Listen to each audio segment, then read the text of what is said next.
Ha llegado el momento de escuchar la palabra de Dios. Un potente mensaje extraído de las Sagradas Escrituras. En la voz del pastor Carlos Hoyos. Amén, hermano Carlos. ¿Cuál nos llegó ya? Empezamos con una pregunta de un corte teológico, bíblico y medio escatológico también. Dios le bendiga a mis hermanos. Mi pregunta ¿es verdad que los 24 ancianos que dice en Apocalipsis son las 12 tribus de Israel y los 12 apóstoles? ¿Hay alguna cita bíblica? Es que eso lo enseñó la esposa del pastor, pero no dio citas ni nada más. Gracias, Dios les continúe bendiciendo cada día más y más. Mire que usted dijo algo muy real, escatológico y teológico. Bueno, si fuera a responder según la Biblia, entonces no existe un versículo que diga que son los 24, que son los 12 apóstoles y las 12 tribus, no existe. Pero hay intérpretes, teólogos, que buscan ajustar así. Otros piensan que son los 12 profetas menores y los 12 apóstoles. Otros piensan que son los 12 profetas menores y las 12 tribus de Israel. Pero como siempre decimos aquí, cuando se trata de interpretar, casi siempre es muy subjetivo cuando no existe una base bíblica en la cual uno puede apoyarse para decir si es así o no es así. Por eso le estoy hablando de las diferentes formas de interpretar que se dan en el medio.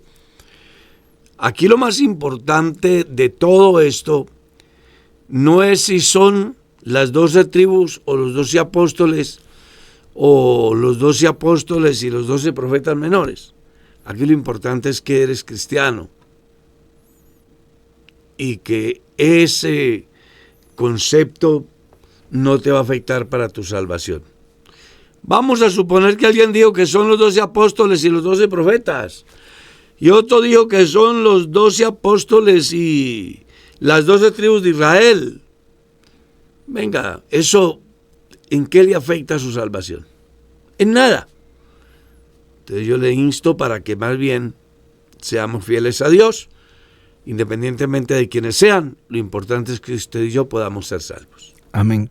Hermano Carlos, y casi que como en esa misma línea hay una pregunta que dice, si la tierra va a ser consumida por el fuego, como lo habla el apóstol Pedro, yo me pregunto, ¿dónde van a vivir los que van a estar acá durante el milenio? ¿Llegará entonces la era de piedra? Gracias por su ayuda. Pues lo que dice la Biblia en Apocalipsis capítulo 21 es simple. Vi un cielo nuevo y una tierra nueva, porque el primer cielo y la primera tierra pasaron y el mar no existía más. Cuando lees en el profeta encuentras, he aquí yo crearé cielos nuevos y tierras nuevas, y de lo primero no habrá memoria. ¿Ya? Sí, señor. La Biblia no habla de la edad de piedra. Esos son investigaciones que hacen los llamados sabios. La Biblia habla es que para una sociedad nueva, como será la iglesia después del arrebatamiento, se requiere un mundo nuevo. Así es. Y la Biblia dice que pues la tierra que hoy existe y los elementos que en ellas están serán quemados. Yo sigo creyendo como dice la Escritura. ¿Y qué dice la Escritura? Según Dios, esperamos cielos nuevos y tierras nuevas donde obra la justicia de Dios. Eso es lo que dice la Biblia. Amén. Hermano Carlos, una pregunta. ¿Qué significa Yeshua? Y nos pone en un contexto. Dice, una amiga y hermana se fue de la iglesia después de muchos años en la IPUC, porque según ella, Yeshua es el verdadero nombre y no Jesús, que Jesús es un nombre inventado por hombres. Ahora, Ella y su esposo hacen cultos en su casa. El esposo era trinitario, se casó con ella al poco tiempo de convertido, hasta que el pastor los expulsó por tratar de convencer de eso a los hermanos. Es una corriente mesiánica, donde le hacen pensar a la persona que lo importante del ejercicio de la fe radica en palabras hebreas y no en la causa de las palabras hebreas. Y bueno, es porque se han entrado en ese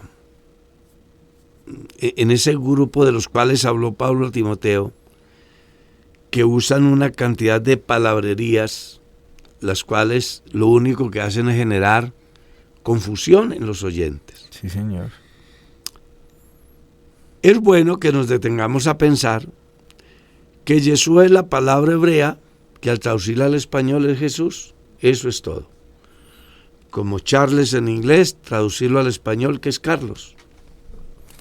Así es. En nada tiene que ver con la salvación, en nada nos afecta desde nuestra visión de aquí para allá. Pero cuando viene de allá para acá, sí, porque están buscando sesgar la fe y la justificación que es en Cristo por la gracia, a llevarlo a las prácticas mosaicas, como son las diferentes festividades y un sinnúmero de prácticas que, como ya está escrito, pues quienes viven según ello no podrán ser justificados.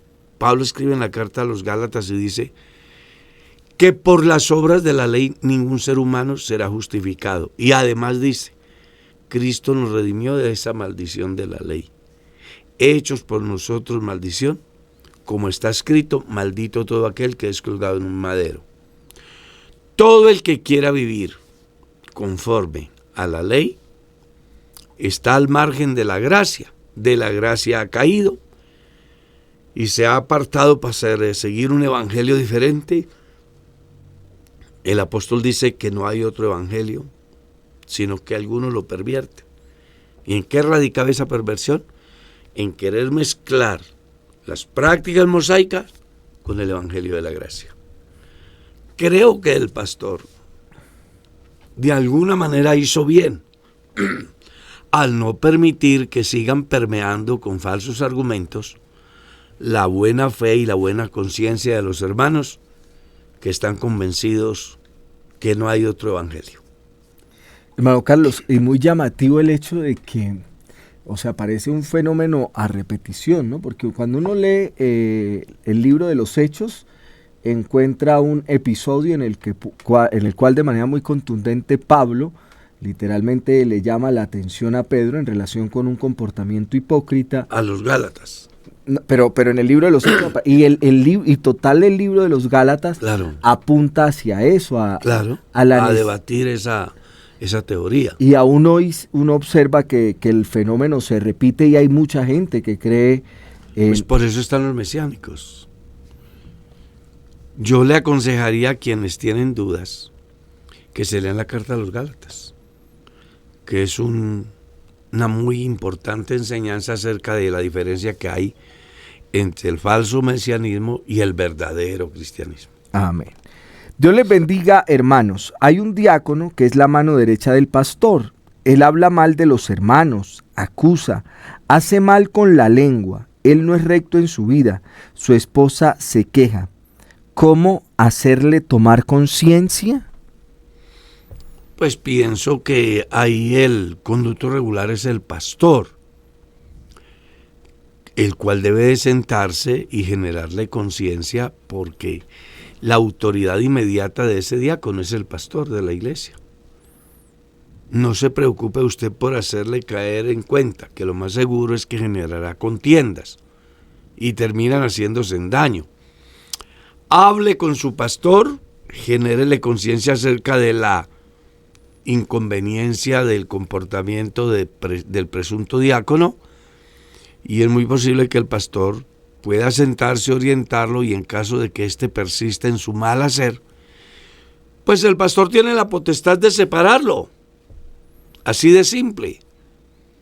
Porque un diácono en la iglesia es un coequipero del pastor y ha de tenerse en cuenta que debe estar sujeto al pastor.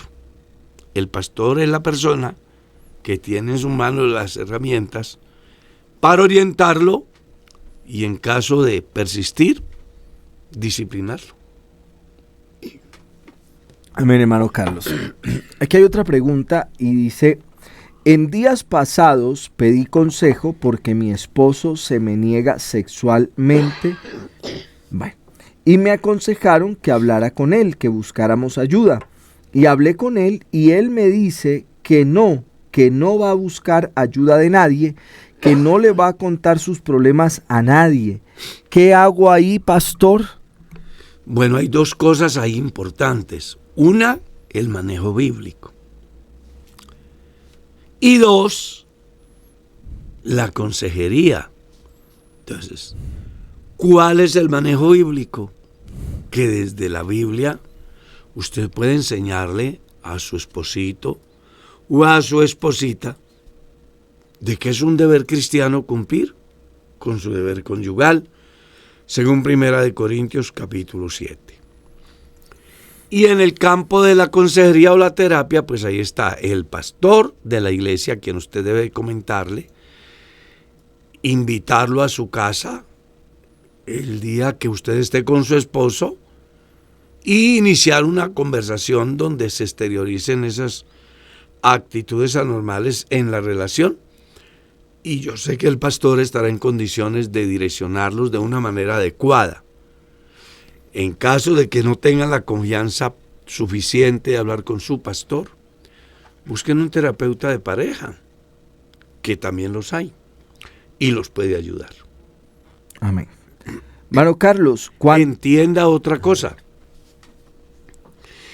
y es que vamos a suponer que el esposo se niega, que es como difícil que eso se dé. Debe de haber algo de fondo, ¿no? Puede ser problemas de salud, puede ser un exceso de trabajo. Y se lo digo porque yo he escuchado personas muy importantes decir que a causa del excesivo trabajo, hasta el deseo sexual han perdido. Eso lo escuché yo a un importante técnico de la Selección Colombia, como se llama Hernán Darío Gómez. Okay. Él decía eso. Entonces, las personas, antes de juzgar, sí deben es de pensar cuál es la causa. Esto estoy hablando de manera en razón a lo que he vivido. Ahora, hay otro fenómeno, y es que puede ser problemas de edad, problemas de enfermedades. Ya eso nos lo puede ampliar el pastor Darwin, que es médico. Yo, en lo poquito que he leído, tengo información que los hombres después de los 40 años comienzan a tener una decadencia importante en la actividad sexual, y que en la medida que van pasando los años, pues se va incrementando esa dificultad. Pero existen ayudas médicas. Y bueno, pastor, ahora le lanzo yo la pregunta a usted. Vamos a suponer que el hermano no siente deseo sexual. El que desaparezca el deseo sexual, ¿es causa de la edad o causa de enfermedad o decepción? Bueno, yo creo que hay un sinnúmero de cosas que pueden reunir, ¿verdad? Sí. Bueno, hermano Carlos, lo primero que uno debe decir es que el deseo sexual, tanto en hombres... Esto es desde lo médico. Desde lo médico. El deseo sexual, tanto en hombres como mujeres, se mantiene toda la vida. El deseo sexual. Ahora, hay una disminución significativa en la actividad, en relación tanto con este fenómeno como con la actividad, que está mediado en los hombres por la concentración de una hormona que se llama la testosterona. Nosotros los hombres, como usted decía, en promedio por encima de los 40 años comienza un descenso en la concentración de esta, y por eso sí hay un declive normal asociado al envejecimiento. Ahora, perdona, una persona tiene más de 40 años. Tenía actividad sexual todos los días antes, o día por medio, o cada 2 días. En fin, en la semana tendría varias veces actividad sexual. Pero un día se levanta después de los 40 y ya se ha perdido toda esa, como ese deseo de tener. ¿Qué medicamento sirve? Bueno, no, porque es que usted está. Lo primero me parece que es muy importante. Lo primero ahí, hermano Carlos, es, digamos, no, el fenómeno no ocurre como de manera súbita, es un fenómeno progresivo. Entonces ahí, digamos, vamos a ver, a intentar ampliar la idea. Entonces, lo primero, si hay una disminución de la concentración de la testosterona, lo que hace que eso que llamamos la libido o el deseo sexual se vea afectado y el desempeño sexual también a su vez. Eso es una parte. O sea, el deseo se ve afectado. Y el desempeño también. O sea, puede sufrir difusión eréctil. Bueno, entonces ahí vamos. Entonces, pero eso es como lo normal del envejecimiento. Ahora, los dos fenómenos que son comunes en nosotros los hombres son la disfunción eréctil y la eyaculación precoz. Ya. La disfunción eréctil, que es como esa incapacidad para generar o mantener la erección. Y la eyaculación es que el periodo entre el inicio de la relación sexual y el momento de la eyaculación, de la expulsión del semen, es muy corto. Tan corto pues que la pareja no alcanza el placer sexual y está, digamos que determinado por algunas otras condiciones. Pero el punto acá es decir, no es normal que yo súbitamente pierda el deseo sexual o no tenga deseo sexual. Eso no es normal. Lo normal es que yo mantenga, así sea un poco, el deseo sexual aún hasta el final de mis días, a no ser que ocurran algunas condiciones. Por ejemplo, en nosotros los hombres, por la hiperplasia prostática, por el crecimiento anormal de la próstata, cuando requerimos, en el caso de las cirugías para la extracción de la próstata, la prostatectomía, dependiendo del tipo de abordaje que se haga, pueden haber complicaciones asociadas a esta. Y en ese sentido, entonces, podría uno terminar con una disfunción eréctil asociada pues a este procedimiento. Enfermedades como la diabetes, por ejemplo, o el colesterol alto, también se asocian a alteraciones tanto en el deseo como en la actividad sexual. Alteraciones de la tiroides también se ven, alteraciones de la vitamina D. Entonces, digamos, son un conjunto de cosas que hay que evaluar porque lo normal es que la persona siga teniendo deseo sexual. Lo otro es lo que usted mencionó del agotamiento físico. Claro, para uno mantener una relación sexual se requiere una cantidad de energía que si pues la persona ya está excesivamente cansada en relación con el trabajo, pues no va a poder desempeñarse adecuadamente o ese cansancio lo va a llevar a disminuir el deseo. Entonces, ahí hay un conjunto de cosas que hay que evaluar. Los medicamentos se utilizan de acuerdo a la condición que tiene el paciente. Usted no puede decir, vea, utilice este medicamento. No, pero yo puedo hablar en términos generales. En términos generales, ¿qué se hace en la actualidad? En la actualidad, entonces, comenzamos definiendo qué es lo que está ocurriendo, ¿sí?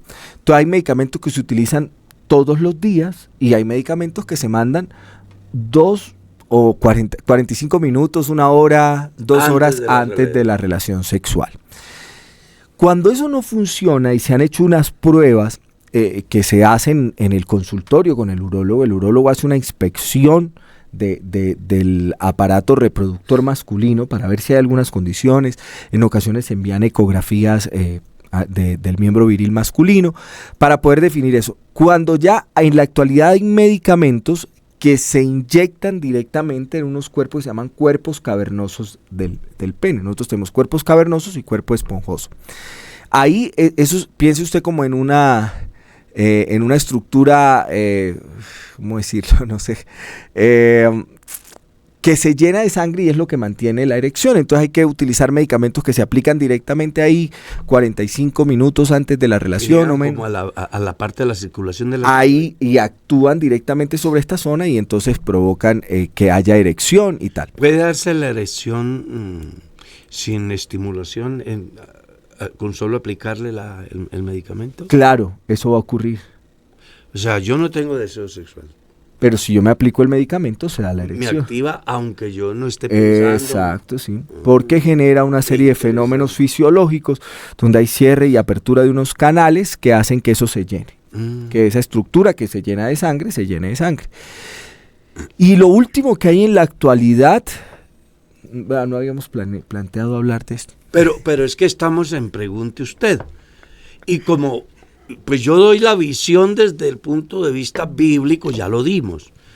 Pero es que también se presta para hablar desde el punto de vista científico, médico. Y les responder. Lo que hay en la actualidad, digamos que es el último tratamiento que hay, es utilizar prótesis peneanas. No es una cosa que se ponga encima del aparato. No es. Se pone por dentro. Wow. Entonces, eso que no ocurre del llenado, Por la uretra. lo vamos a hacer con agua y con otras sustancias.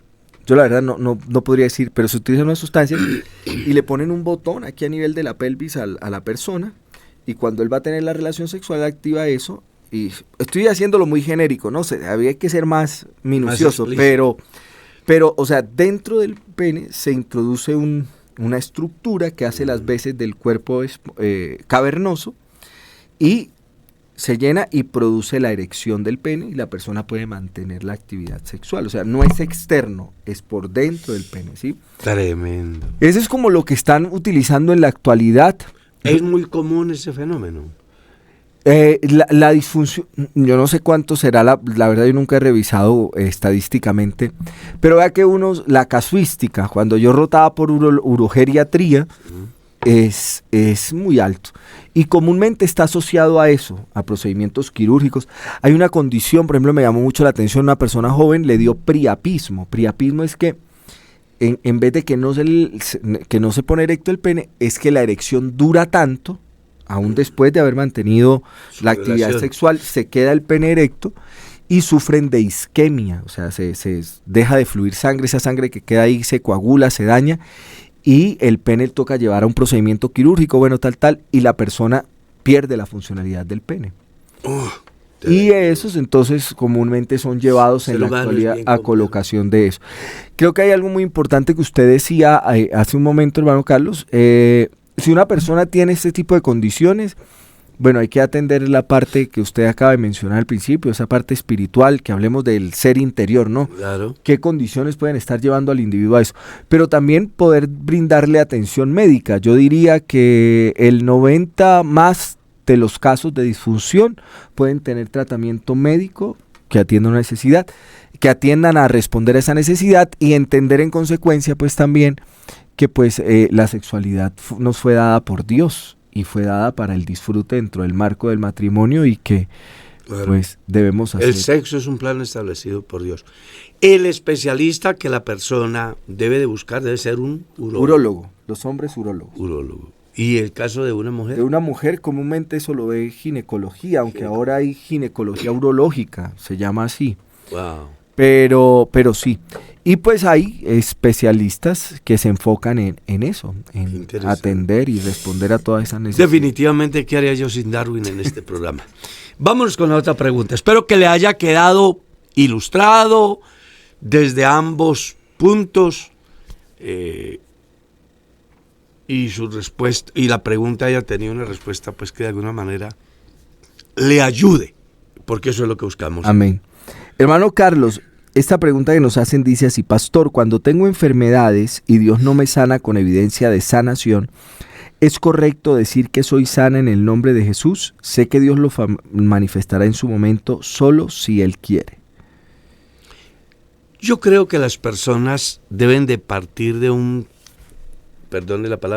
punto importante, y es comprender que la vida y la muerte están en las manos de Dios, y que mi oración a Dios, más que declararme sano, que eso es un pensamiento más bien neopentecostal, debe de ser: Señor, si tú quieres, sáname, y si soy sano, alabo a Dios, y si sigo enfermo, alabo a Dios. ¿Para qué ponerme a decir mentiras?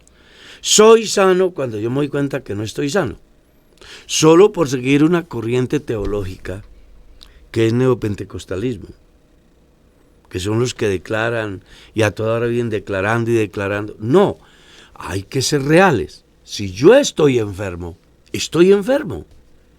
¿Acaso es delito estar enfermo? Si estoy enfermo y oro y Dios no hace visible la sanidad, ¿por qué decir mentiras? ¿Cierto? Así es. Claro. A mí me preguntan hoy, Pastor Carlos, ¿usted está sano del cáncer? Yo puedo decirlo. Claro. ¿Por qué? Porque los exámenes que me han hecho posteriormente, inclusive el último, que el pastor Darwin miró, dice que no tengo nada. Entonces yo puedo decir que ¿qué? Que está sano. Estoy sano. Pero si hubiese salido positivo el examen, pues mal haría yo con decir que soy cuando tengo el problema. Entonces no le dé temor a aceptar que tiene el problema. Crea en la soberanía de Dios y acepte su voluntad, basado en ese precioso versículo que dice, sea que vivamos o sea que muramos, somos del Señor. Todos queremos ser sanos, pero pues hay personas que en un momento dado, a pesar de querer, no reciben la sanidad. ¿Por qué? Porque Dios no puede. Dios puede. Resucitó a Lázaro. Revivió células de 4 días. Imagínese usted. Él puede. ¿Por qué no lo hace? Bueno, porque ya dijimos que Él es ¿qué? Soberano. Entonces usted siempre parta de que en la soberanía de Dios debemos de darle prelación a su voluntad. Y según su voluntad aceptemos esa realidad. Estoy sano. Gloria a Dios, soy sano. Estoy enfermo. Bueno, estoy enfermo. Yo sigo confiando en Dios en el sentido de que Él sabe hacer lo mejor para mi bienestar. Amén. Mano Carlos, nos preguntan acá, el sacerdote Melquisedec, ¿por qué no tenía genealogía? Y además, dicen ahí, hay una religión que dice que Él es Cristo. Es que son 2 corrientes de pensamiento que hay. Una que es Sem, que se dice que sobrevivió al diluvio. ¿Ya? Y por eso es que, pues, Sem sobrevivió al diluvio y sobrevivió como a la 4ª, 5ª generación. Y eso dicen que cuando alguien sobrevivía a todas esas generaciones, era considerado como rey, como juez y como príncipe. Y que Abraham lo que hace es reconocer eso. Así sostiene una corriente. Otra corriente dice que si no tuvo padre, ni madre, ni principio, ni fin, pues que no es otra cosa diferente que a una teofanía de Dios. Entonces, recuerda, son interpretaciones. Desde mi visión, yo pienso que se ajusta mucho a una teofanía, aclarándole que es una interpretación. La Biblia no dice que era Sem, la Biblia no dice que era el tipo o la persona de Jesús para el Nuevo Testamento. La Biblia lo que dice es que era rey de Salem, rey de justicia, esto es, rey de paz. Y de ahí pues ya, el escritor a los hebreos dice, sin padre, sin madre, y se considera cuán grande era este, a quien Abraham, el padre de la fe, llevó los diezmos de todo. Un personaje que no tenía principio ni fin, que no tenía descendencia, o sea, todos ya habían muerto, ¿no? Después de la... A ver, recuerde que Sem es uno de los hijos de Noé que salen del diluvio, que para los días de Abraham todavía está vivo según esa corriente. Y por eso pues le adjudican de que como sobrevivió, era el sacerdote. La Biblia lo que dice es sin padre, sin madre, sin genealogía alguna, que no tiene principio de días ni fin de vida. Eso es lo que dice. Y eso es lo que yo creo. ¿Era Sem? No sé. ¿Era Dios? Puede ser. ¿No era Dios? ¿Era una teofanía de Dios? Puede ser. Aquí lo importante es entender la preponderancia de lo que es la gratitud de un hombre como Abraham, que entiende que todo lo que ha alcanzado se lo debe a Dios y que en consecuencia debe de dar a Dios de lo que Dios le dio. Amén. Hermano Carlos, aquí vamos con 2 preguntas que nos hace una madre, pero las preguntas son de su hijo. O sea, ella nos transmite las preguntas de su hijo, que tiene 9 años. Dice: qué alegría verlos, Dios les bendiga en gran manera desde Piedecuesta, Santander. Mis queridos hermanos, tengo un niño de 9 años y él quiere saber 2 cosas. El día de la ceniza, ¿qué significa para el católico y cómo puede explicar el niño por qué él no participa de eso del día de la ceniza? Y ya ahorita le hago la segunda pregunta. Bueno, creo que la religión, desde su tradición, trae 2 mensajes con esa práctica. Una, que el hombre es polvo.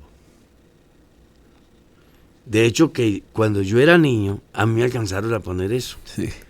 Y el sacerdote le decía a uno: polvo eres y en polvo te has de convertir. O sea, es como el punto de recordarle al hombre de que está aquí, pero va a volver al polvo. Esa es una. Y el trasfondo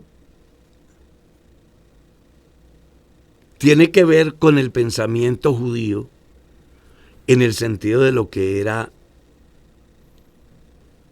las personas que en diferentes etapas de la historia del pueblo participaron de una marca para diferenciarlos de los otros que eran sujeto de juicio. El caso de la Pascua, donde había sangre. El caso de la muerte de los culpables. Todo el que tenía una marca era ileso a la tragedia de la muerte violenta causada por el ángel. El caso de los 144,000 que aparecen en el capítulo 7 del libro de Apocalipsis. Entonces, pues ellos hacen una mezcla de todo, ¿no? Ok. Pero creo que el fondo principal de ello es hacerle saber al hombre que la vida es efímera y que hoy está, pero que mañana ya no va a estar. Eso es lo que yo puedo decir. Ahora, la otra pregunta es cómo mostrarle a los que no son convertidos o a los compañeros del colegio, profesor. No se preocupe tanto por mostrar, porque al final lo que nosotros tenemos que hacer es predicar el evangelio y no necesariamente aprovechando la circunstancia. En mi caso personal, yo por filosofía de vida como predicador, he evitado al máximo aprovechar las coyunturas paganas para predicar el evangelio. No, yo simplemente predico el evangelio porque el evangelio no está sujeto a fechas. Okay. Hay que predicarlo todos los días, a toda hora y en todo lugar, sea Navidad o no sea Navidad, sea llamada Semana Santa o no sea llamada Semana Santa, sea miércoles de ceniza o no sea miércoles de ceniza, ¿verdad? Sí, señor. Yo predico el evangelio, ¿ya? De ahí para allá le dejo a Dios que Él es el que hace las cosas. Uno de los errores de los cristianos es pretender convencer a la gente con argumentos. Y resulta que cuando busco convencer a alguien a través de argumentos, lo más seguro es que genero controversia, porque ellos tienen otra estructura de pensamiento doctrinal que va a reñir con lo que yo quiero que él crea o piense. Más bien yo debo hacer lo que dijo Salomón: echa tu pan sobre las aguas, que después de muchos días lo hallarás. Es la mejor manera. Entonces no pretenda convencer a un testigo de Jehová, ni a un trinitario, ni a un mormón, ni a un católico. Simplemente predique el evangelio, y el evangelio pues tiene la particularidad que aparece ejemplarizada con la nieve y el agua, que desciende a la tierra y la hace germinar y da pan al que come y semilla al que siembra. Dice: así será la palabra que sale de mi boca, no volverá a mí vacía. Amén. Mano Carlos, la segunda pregunta que hace el niño es, ¿cuáles son los 10 mandamientos? ¿Por qué? Porque en la materia de religión le enseñan los mandamientos, pero no ponen el de no adorar ídolos y ponen uno de santificar las fiestas. Gracias. Porque ellos manejan la teología dogmática. Entonces, el dogma prima sobre la escritura. Como el niño seguramente estudia en un colegio donde son católicos, el catolicismo no cree a Dios como dice la escritura, sino como dice el dogma. Y ellos alterarán, sacarán lo que sea de la Biblia para darle prelación a su dogma. Ahora, ¿cuáles son los 10 mandamientos? Lea Éxodo 20. Ahí están los 10 mandamientos. Éxodo 20 le dice cuáles son. Comienza en el verso 1. Lea. Y ahí encuentra cuáles son los 10 mandamientos. Amén. Hermano Carlos, continuando con esa línea de preguntas, dice,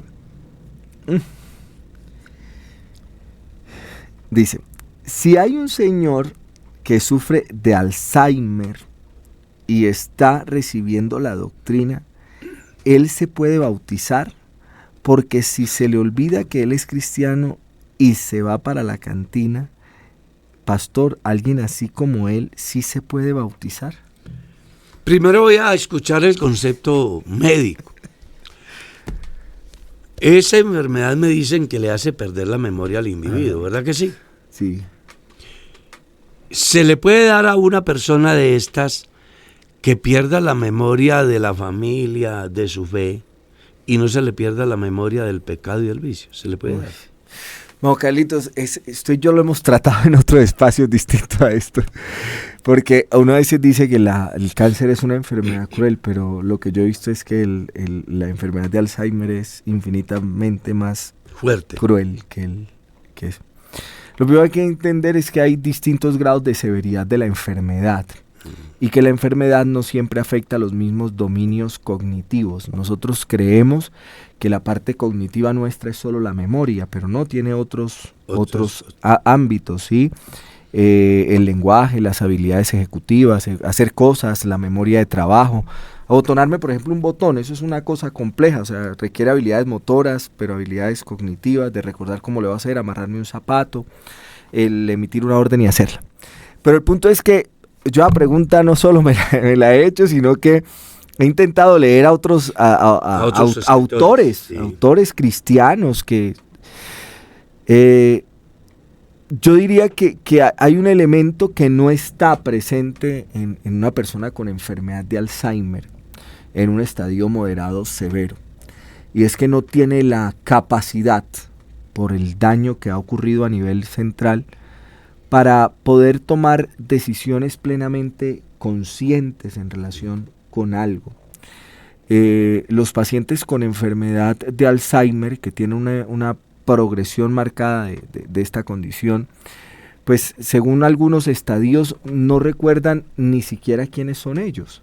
Ni qué hora es. Ni qué hora es, ni qué día es, ni quién es la familia. O sea, pierden por completo nociones que son básicas y fundamentales en los individuos. Y ¿sí? en la funcionabilidad. Y que tienen un impacto en el comportamiento. Entonces algunos se vuelven muy agresivos, otros en cambio se vuelven hipoactivos, tienen alteraciones del sueño, alteraciones del ánimo, tienen alteraciones en la ingesta de los alimentos. Es decir, tiene impacto en múltiples dominios de la persona. Entonces, en ese sentido, uno podría decir que de acuerdo al grado de severidad de la enfermedad y al compromiso que tenga, uno podría decir que ya hay un punto en el que no hay retorno, pues. Entonces la persona, es más, o sea, digamos, yo podría decir, ya no es consciente. La persona no mantiene la atención, por ejemplo. Entonces yo le puedo estar dando una clase a alguien que no está presente. O sea, que su cuerpo está ahí, pero su mente está divagando en otro lugar. En ese sentido yo diría que no se cumplen los elementos mínimos para que una persona pueda acceder al bautismo. Sí, porque el bautismo es para personas que entiendan lo que van a hacer. Lo primero que tienen que convencerse es de su condición de pecadores, por ejemplo. No, y es que Felipe le dice al etíope, entiendes lo que lees. Claro. Uno no puede creer lo que no entiende. Exactamente. Decir que entonces, hay múltiples enfermedades que afectan la cognición. Eso lo llamamos demencias, las demencias. No solo la enfermedad de Alzheimer, hay una enfermedad que se llama demencia por Parkinson. O sea, si la enfermedad de Parkinson lleva a la demencia vascular. Aunque no a todos los que les da Parkinson. Exacto. Mi amigo que se fue con Dios, a esta hora le están haciendo la sepultura. Él estaba lúcido. Exacto. Coordinaba bien la teología, un hombre muy inteligente, muy versado. Creo que de las personas más versadas en la investigación bíblica dentro de nuestra organización. Creo que él era. Sí, señor. Un hombre impresionantemente letrado. A eso voy de la crueldad de algunas enfermedades. Vascular, demencia vascular, que es el paciente al que le han dado múltiples episodios de trombosis cerebral o sangrado cerebral y por eso se afecta el cerebro. Hay una demencia frontotemporal, es decir, se afectan los lóbulos frontales y temporales de nuestro cerebro. Es decir, hay múltiples tipos. Hay unas que son rápidamente progresivas, que alguna vez alguien habrá escuchado hablar de la enfermedad de los priones. Creutzfeldt-Jakob se llama el término completo, pero bueno. El punto es, hermano Carlos, hay distintas formas de llegar a la demencia, no necesariamente la enfermedad de Alzheimer. Pero de acuerdo al estadio de la enfermedad, uno lo primero que debiera también tener en cuenta es que eso no tiene cura en la actualidad. Vamos a tratar de orientar a la gente, porque puede haber gente que no entiende qué es estadio. Digámosle como etapas de la enfermedad, que comienza en 1 y termina en 10, por decir así. Exacto, no, hermano Carlitos, sí. Gracias, yo, hermano. No, lo que pasa es que usted tiene toda la razón en lo que acaba de hacer. Sí, porque imagínate que la primera vez que yo escuché la palabra estadio, yo no entendía. Sí. ¿Ah? No. Entonces es importante que la gente diga, a lo mejor mi papá está en un estado de avanzado a cuarto grado, por ejemplo, o a quinto, o a sexto, o a lo mejor ya llegó al 100% y por eso ya no es consciente, ¿verdad? Sí. La clasificación se llama el GDS. Uh-huh.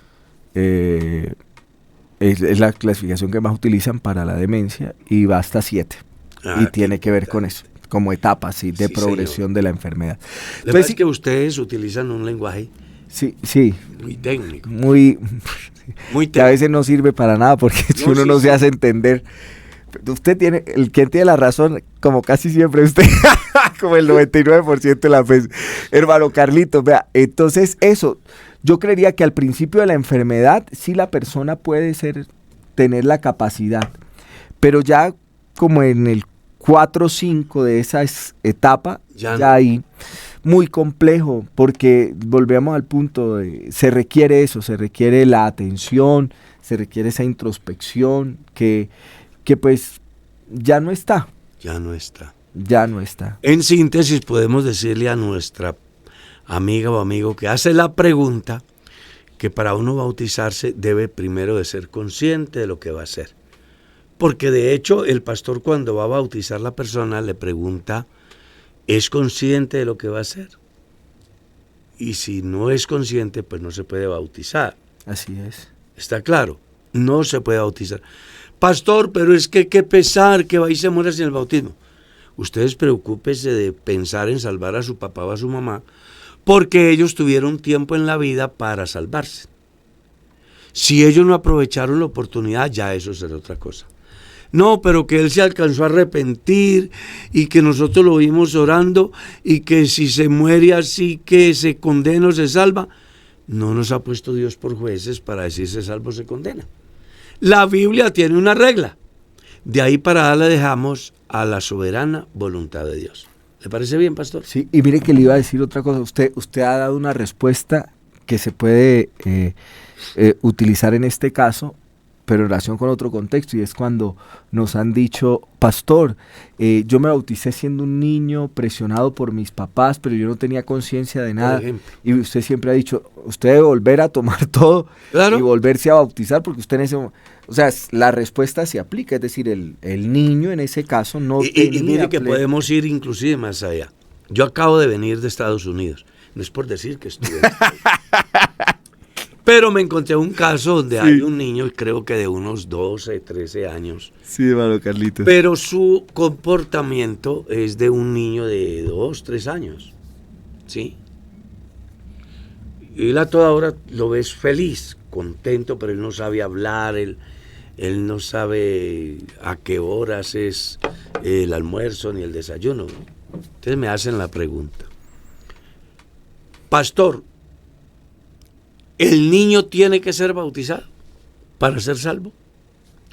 Es que un pastor me dijo que hay que bautizarlo. Y no lo puedes bautizar porque no es él el que está tomando la decisión. Él no sabe qué es pecado. Si él no tiene conciencia de pecado, él no puede ser bautizado porque ustedes piensen que él es pecador. Él debe de bautizarse porque él entienda que es un pecador. Y esto busca, esta respuesta tan amplia, ayudar a muchas personas que tienen personitas en su casa con síndrome de Down, por ejemplo. Que tampoco es igual en todos. Exacto, sí, señor. Porque también hay que tener... Es heterogénea. Claro. La penetrancia de la enfermedad. Exactamente. Y hay algunos que están totalmente limitados. Es decir, que no pueden pensar ni tomar decisiones, nada. Que están dentro de una familia cristiana. Entonces viene la pregunta: ¿será que tengo que bautizarlo? La respuesta es no. ¿Por qué? Porque las personas van a ser juzgadas conforme a mi evangelio. Eso es lo que dice Pablo en el capítulo 2 de la carta a los Romanos, ¿no? El día que Dios juzgue por Jesucristo los secretos de los hombres conforme a mi evangelio. Si una persona no tiene conocimiento de qué es el evangelio, no va a ser juzgada por el evangelio. Aclaro, cuando tiene esa limitante. Porque esa persona no es sujeta de juicio, no es responsable. ¿Cuándo son sujetos de juicio responsables las personas? Cuando viven bajo la ley, cuando viven sin ley pero saben qué es bueno y qué es malo, o cuando viven bajo su propia ley, haciendo lo que conforme la ley dice, aunque no son sujetos de la ley, que son los 3 grupos que menciona el apóstol Pablo en el capítulo 2 de la carta a los Romanos. A mí me encanta ese capítulo. Cuando tú lo lees y como dicen el dicho, lo exprimes, terminas diciendo como los americanos emocionados en el culto: ¡guau! ¿Verdad? Muy importante. Entonces, aprendamos, el bautismo es solo para las personas que pueden arrepentirse, que pueden establecer diferencias, que pueden tomar decisiones y que además son conscientes de lo que van a hacer. Amén. Hermano Carlos, nos hacen una pregunta que yo sé que usted la ha respondido en otras ocasiones, pero yo la quiero volver a hacer porque son reiterativos en eso. Hermano Carlos, ¿el diablo puede leer los pensamientos? La Biblia no dice. La Biblia lo que dice es: engañoso y perverso es el corazón más que todas las cosas. Amén. ¿Quién lo conocerá? Yo, Jehová. Eso me da pie a mí a pensar de que el diablo no conoce nuestros pensamientos. El diablo espera el proceso del pensamiento hasta donde se incuba para que aflore el pecado. ¿Ya? Eso es lo que yo puedo decir de esa temática. Si el diablo conociera los pensamientos del cristiano, a tiempo que hubiera acabado a los cristianos. Pero él tiene una desventaja que no tenemos nosotros. ¿Cuál es la desventaja? Que él tiene que esperar la circunstancia para actuar. Dios conoce antes de la circunstancia y me previene. Así que cuando yo doy un paso en falso, no es porque el diablo, sino porque yo corrí hacia donde el diablo quería que corriera. Así es. ¿Me hizo entender? Claro que sí, hermano Carlitos. Hermano Carlito, mire esta pregunta y nos hacen una contextualización muy interesante. Dice: pastor, Dios le bendiga. Es una bendición su programa. Estoy recién bautizada y le quiero preguntar. Resulta que unas hermanas fueron a visitarme y me dijeron que no podía usar más pantalones, sudaderas, etcétera, que si tenía una falda, esa la debía usar todos los días para ir a los cultos mientras compró más. ¿Qué hago frente a esta situación? Estoy un poco confundida frente a esto, pues los hermanos que me dieron la refán me dijeron que no había problema en asistir en pantalón, mientras que podía comprar la ropa, y la verdad, ya hasta la pienso para ir a la iglesia. Me siento incómoda que las hermanas me vean. Dios le guarde, pastor. La circunstancia prima sobre la norma. Cuando uno lee el Evangelio, no era lícito sanar en día sábado. Amén. ¿Esa era qué? La norma. Pero Jesús sanó en día sábado. ¿A qué le dio más importancia a Jesús? ¿A la norma o a la circunstancia? A la circunstancia. Entonces, nosotros tenemos normas que son bien direccionadas, que tienen un fin divino, sagrado. Pero hay circunstancias donde no. Yo conozco casos en la iglesia donde yo he sido pastor, que una niña trabaja en una institución donde le entregan un uniforme y sale de allá corriendo porque quiere estar en el culto. No tiene tiempo de ir a la casa, no tiene tiempo de cambiarse, llega con su uniforme. ¿Peca la hermana porque llegó con su uniforme al culto? ¿Dios no escuchará su oración? Cuando ésta le canta y le adora, ¿Dios la despreciará por eso? Preguntas que deberíamos de hacernos. ¿Acaso no estará mirando Dios más bien la actitud del individuo según la circunstancia que está cruzando? Yo tuve una vivencia Sí. en un viaje que hice. Casi me mato.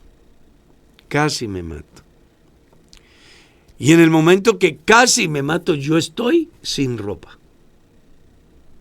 Porque me estoy duchando Claro que sí. y me he caído. Y sufro, casi me mato, de verdad. Yo me puse a orar a Dios. ¿Tú crees que Dios no me escuchó porque estaba sin ropa? Es una pregunta.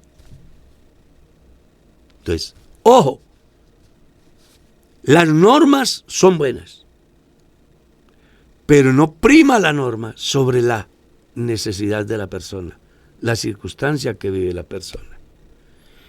Si esta personita asistiera a mi iglesia, o mejor, a la iglesia donde Dios me puso como pastor, porque se escucha raro como decir mi iglesia, aunque yo soy de la iglesia, soy parte de la iglesia. Yo le diría que lo más importante es que ella piense en el Dios que la salvó y que en la medida que vaya pasando el tiempo, Dios le va a ir proveyendo.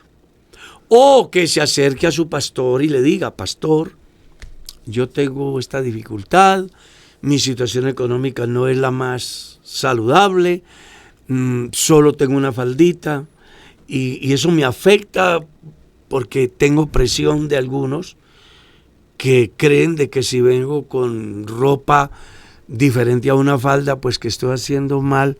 Yo necesito que usted me ayude. ¿Y qué necesita? Bueno, si aquí está el departamento de obra social, a ver quién me regala una faldita.